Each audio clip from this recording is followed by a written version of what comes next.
I have a lot of people ask me, what happens when you mess with the base of the log, and how does that change the look of the graph? Well, I've got three beautiful graphs sitting right here, right in front of you here. And check this out. Watch this. Look at these numbers. Look at these bases. And look what happens to the general trend as those bases get bigger. Well, yeah, of course, as the bases get bigger, this graph gets smaller and smaller and smaller and smaller. Why? Because that point that would normally be on this graph out here, because this is a bigger base, forces this point to be way the heck out here. And think about it. If this point is here on this graph, think about what happens when you're over here. This point is even further out this way. And that is what stretches this graph originally from here. It gets stretched by this base factor here, right, to be out this way and flatter. Think about what this is. Think about the fact that this is an inverse of an exponential power. So this normally, if you look at the inverse, was 2 to the x. Look at this. This was 4 to the x. This was 8 to the x. So think about this. If we were just to graph those particular functions, 2 to the x would look like this. 4 to the x, of course, would look a little bit shallower. 8 to the x would look even, it would skyrocket. Well, that's one of the reasons why. If you take the inverse of this and flip this, that's why this guy's hugging this axis. Now it's more hugging this axis. Look at this guy. This guy's hugging is right in the middle. It's in the middle here. And then finally, looking at the last one, which is like that, this one's going to be a lot larger. That's what explains it. It's all based on the fact that these guys were based on exponential powers. But the cool thing that you need to see here after all of this is this point right here. The magic point on all of the log graphs is 1, 0, right? Just like 0, 1 is that magic point on all the exponentials, 1, 0, the inverse is that magic point on the logarithmic graphs. But take a look what happens when we pass that point. So this guy is just skyrocketing out this way, but guess what? As he gets closer and closer and closer to the asymptote, it takes a lot longer for him to get closer to the asymptote. Look at this one. This guy is skyrocketing way out here. But check it out. As he gets to the left of that point, it takes him a little bit while longer to get there.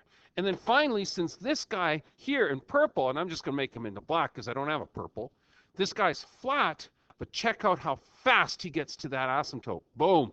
Almost instantaneously. That's kind of neat. And I want you to keep that in the back of your mind when you're doing these kind of functions. But I got a question for you now. It's going to be this one. What happens then if I make that base now a fraction? I wonder. Let's compare.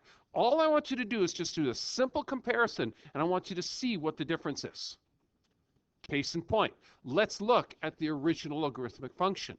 You know that this is y equals to log base 5 to the x. Change it into an exponential function.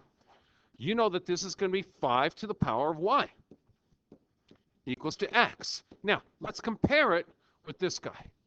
Same kind of idea. If you're going to compare it, watch what happens. This is y equals to the log of 1/5 x. So guess what? Dun, da, da, da. This is the same as saying 1/5, right, to the y equals x. But wait a second. Can't we move that around? Can't we play with that? Sure we can. You know and I know from Math 10C, 1/5 can be written as 5 to the negative 1. To the power of y equals to x. So you can actually write this. Look at that. You can actually write this as a common base to this guy. Oh, interesting. Interesting. Making this 5 to the minus y equals x. Wait a second. Hold a second. I know something about this. Isn't that negative here in front become a vertical reflection? Of course it does. It becomes a vertical reflection. Oh, yes. Why? Because it's a negative in front of the y. Think of the mapping. The mapping becomes x comma negative y becomes a vertical reflection. Cool. So if I look at this and I clean up the question now, look what this question's asking you. It's asking you what value can you put up front here for the A so that these guys, this guy and this guy, look the same. Simple. All you have to do is go y equals 2, vertical reflection, negative 1 log 5 of x.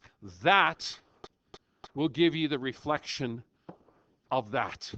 So when you've got a base of 5 and you change it to 1/5, reflected vertically.